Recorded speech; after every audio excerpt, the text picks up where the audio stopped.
Dear friends and my viewers, आज mister Ejaz sahab को हमने बुलाया है अपने चैनल पर और उनको हम वेलकम कहते हैं दोबारा, ताकि हमारे चैनल पर वो एक ख़ास टॉपिक के मुताबिक कि लेबॉर्ट्री का जो काम है उसमें हम क्या कर सकते हैं और किस तरीके से हम जा सकते हैं। तो मेरे ख्याल में कि लेबॉर्ट्री जो है बहुत ही इम्पॉर्टेंट है।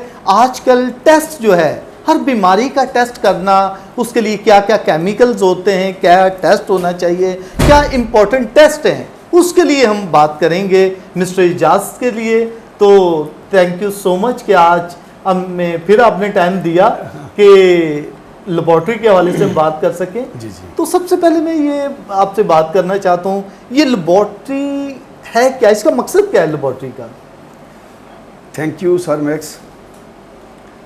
लेबॉर्ट्री बेसिकली तशख़ीस है बीमारी की। जैसे किसी को आम हमारे जीपी जो बैठे होते हैं, जो नॉर्मल डॉक्टर बैठे होते हैं, वो बुखार का पेशेंट को जब फीवर आता है तो वो मलेरिया भी दे देते हैं, एंटीबायोटिक भी दे देते हैं। ओके। क्योंकि ज़्यादातर ये दो बुखार आम हैं। अब तो तीसरा डेंगू भी आ गया, लेकिन ज़्यादातर पहले कॉमन यही होता था। किसी को मलेरिया है, किसी को टाइफाइड है। डॉक्टर क्या करते थे, दोनों मेडिसिन देते थे। ओके। जो मरीज़ की सेहत के लिए अच्छा नहीं है। तो लेबॉर्ट्री में जब टेस्ट होता है तो डायग्नोज होता है कि उसको टाइफाइड है या मलेरिया है। ओके। तो एक मेडिसिन मिलती है पेशेंट का, मतलब ठीक रहता है उसके लिए ना। ओके। जो बीमारी है उसी की ही दवाई मिलती है। इसलिए लेबॉर्ट्री टेस्ट करवाना जरूरी है। टेस्ट करवाना जो जरूरी है। लोग ऐसे ही डॉक्टर के पास चले जाते हैं, वो मेडिसिन बहुत सारी लिख के दे देते हैं। हाँ। तो टेस्ट करवा के जाएंगे तो पता लगेगा किसका उसी वो फिर वो ज़्यादा बेहतर रहेगा। ओके। 2-3 दवाइयाँ नहीं खानी पड़ेंगी, एक ही लेनी पड़ेगी। ओके। फैसला एक का ही होगा। ओके। लेबॉर्ट्री तशख़ीस करती है कि फाइनली बंदे को है क्या। अच्छा, गायनी के हवाले से जो टेस्ट का एक पैकेज होता है, जी जी। तो वो क्या पैकेज है, उससे क्या बेनिफिट होता है गायनी की पेशेंट को? गायनी का जो मतलब पैकेज है उसमें HB है, ग्रुप है, हेपेटाइटिस B-C है, ओके, HIV है, VDRL है और यूरिन DR है। ओके। ये मेन पैकेज ये है। पैकेज है, ये लाजमी करवानी चाहिए। हाँ, हमल के दौरान ये ज़रूरी है। ओके। तो हमल के दौरान जब प्रेग्नेंट औरत होती है तो उसको ये टेस्ट लाजमी करवाना है। ये डॉक्टर भी लिखती है या उसको करवाने चाहिए, क्या इसका? नहीं, ये गायनेकोलॉजिस्ट जो हैं, बड़ी डॉक्टर हैं, उन्होंने एक प्रोटोकॉल बनाया है। क्योंकि जो हमल से लेडीज़ है उसको ज़्यादा खतरा होता है कि बीमारी लगने का। ओके। इसलिए फिर डॉक्टर ये लिखते हैं इनमें से कोई डिजीज़ तो नहीं है जो बच्चे के लिए खतरा हो। ये चीज़ अगर कोई औरत नहीं करवाती ड्यूरिंग प्रेगनेंट, ठीक है, प्रेगनेंसी, तो उसके लिए क्या नुकसान हो सकता है? एट ए टाइम वो उसकी डिलीवरी है या सीजर है, तो क्या उसमें ये नुकसान हो सकता है कि खुदा न खास्ता उसको हेपेटाइटिस C है और उसको डॉक्टर ने सीज़र कर दिया। जब सीज़र किया तो जो जिस इंस्ट्रूमेंट से करते हैं, क्योंकि जब किसी को हेपेटाइटिस B-C है तो डिस्पोजेबल सिस्टम से वो सारा कुछ करते हैं डॉक्टर। ओके। जो मुझे पता है, इसलिए वो अच्छा नहीं है। जो इंस्ट्रूमेंट है वो अनस्टरलाइज हो जाएगा। Okay okay okay. उसको अगर हेपेटाइटिस C है या अगर B डिलीवरी करें तो उसके लिए भी नुकसान आते हैं। अब हाँ, आपको उसके लिए सीजर बता रहे हैं, डिलीवरी के उसके लिए भी नुकसान है। ओके। डॉक्टर जिसके हाथ को लगेगा ब्लड या ओके। कोई चीज़, अगर पहले से हो पता होगा तो फिर वो अपने किट वगैरह यूज करके अपने वो कर सकते हैं। अच्छा, इसके अलावा कितना, जैसे आपने CB बताया है, ठीक है, तो कितना ब्लड हो तो सीजर होना चाहिए? हाँ, 10 to 12 तक हो तो फिर ओके। 10 से ऊपर होना चाहिए। ओके, 10 से ऊपर होना जी, चाहिए। अगर कम हो तो सीजर नहीं होना चाहिए। फिर नहीं, सीजर तो होना चाहिए लेकिन ब्लड लगेगा फिर उसको। ओके। या फिर सीजर के दौरान ब्लड देंगे उसको। अच्छा अच्छा। इसके अलावा आम नॉर्मल एक पर्सन में कितना ब्लड होना चाहिए? फीमेल में तो है 12 to 14 और मेल में है 14 to 16। ओके, ये नॉर्मल ग्राम होना चाहिए। जी जी। ओके।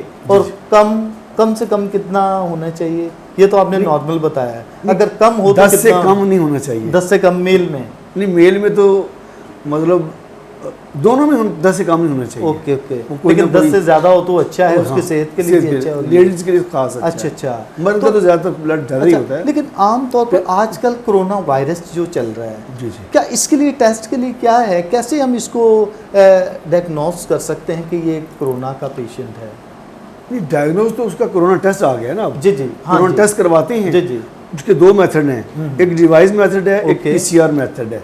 तो दोनों में से तो अगर किसी पर्सन वो टेस्ट नहीं करवाया, वो कहीं चला जाता है, किसी हॉस्पिटल में इलाज अपना करवा रहे हैं क्या, तो उससे दूसरों को भी दूसरों को नुकसान है, दूसरों को नुकसान हो सकता कोरोना है। लग सकता है ना, जैसे ओके। इसलिए तो मास्क आ गया, आप करें। तो आप क्या सोचते हैं कि कौन सी ऐसे टेस्ट लाजमी इंसान को करवाने चाहिए जो उसकी लाइफ के लिए अच्छे हैं?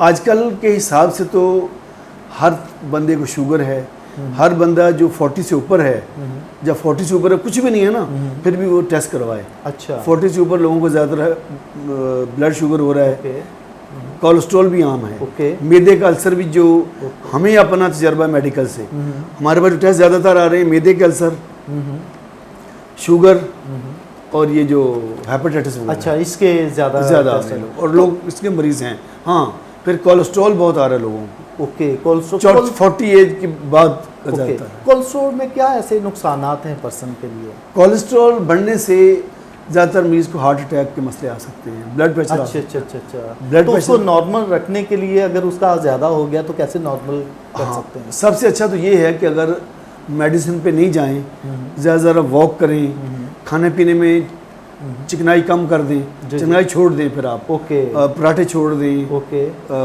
तली हुई चीज़ें छोड़ दें, तो वॉक के साथ कंट्रोल हो सकता है। ओके। अगर नहीं कर सकते, नहीं गफलत हो रही है, फिर मेडिसिन पे जाना होता है। तो इंसान को कोई भी पर्सन है, जी जी, उसको कौन कौन सा टेस्ट जो एनुअली करवाना चाहिए, ये कोई मंथली भी होता है टेस्ट जो मंथली करवाना है या एनुअल करवाना है? एनुअल उस सूरत में होते हैं सर कि जब आपको कुछ नहीं है, आप अपनी एहतियात के लिए करते हैं, तो उसमें शुगर है, कोलेस्ट्रॉल है, यूरिया क्रिएटिनिन है, HbCP है, CBC है, जी, जी। ये ज़रूरी है। ये ज़रूरी हाँ, और हेपेटाइटिस B और C भी ज़रूरी है आजकल ये के हिसाब एनुअल से। करवाना करवाने चाहिए, अगर नहीं है कुछ भी तो। ये हमारे हॉस्पिटल में तमाम स्टाफ के एवरी ईयर होते हैं। जी जी, तो आपको ये अच्छा। याद होगा कि हमारे हॉस्पिटल में तमाम स्टाफ का ये अच्छा। एवरी ईयर्स होता है लेकिन- हेपेटाइटिस AB, जी, ठीक है, BC और दूसरा ब्लड का और दूसरा शुगर और ये टेस्ट लेकिन करवाया आपके जाता है। हॉस्पिटल में ने एक अच्छा किया हुआ है साल में करना। बहुत सारे लोग बेचारे जो अननोन, उनको पता ही नहीं होता, तो कई पॉजिटिव केस दिए हमने ना, ओके उनको कोई पता नहीं है, लेकिन हमने ओके। दिए हैं। फिर हमने मतलब बताया कि उनकी रिपोर्ट बना के दी है कि आ रहा है इसको, ओके ओके किसी को शुगर आई है, किसी को हेपेटाइटिस आया है। ओके ये मेरे तजर्बे में जो यहाँ का जी, जी। ये आजकल के सिस्टम के हिसाब से, आजकल के दौर के हिसाब से कोलेस्ट्रॉल, शुगर, CBC वगैरह ये करवानी और चाहिए। मैदे का अल्सर के लिए ओके लोगों को ज़्यादातर यही डिजीज़ है। Okay, thank you so much my dear friends and my viewers. आपने देखा, आपने जाना कि मिस्टर इजाज ने बहुत अच्छी नॉलेज दी कि एक लैब के हवाले से जो टेस्ट करवाने चाहिए अपनी सेहत के लिए, वो कौन कौन सा टेस्ट होना चाहिए।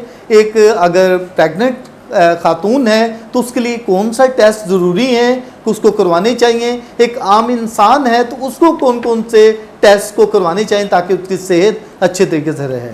ओके माय डियर फ्रेंड, अगर आपने हमारा चैनल सब्सक्राइब नहीं किया तो उसे सब्सक्राइब करें, ऐसी बहुत सारी नॉलेज आपको मिलेंगी और आप इसे शेयर करें ताकि दूसरों को भी इन टेस्ट के बारे में पता हो, ताकि वो टेस्ट करवा सकें। और हमारे चैनल को जब सब्सक्राइब आप करते हैं तो कुछ नई वीडियो अगर आप चाहते हैं कि आपको मिलें तो आप ज़रूर हमें बताएं ताकि हम कोशिश करेंगे कि नई वीडियो दे सकें।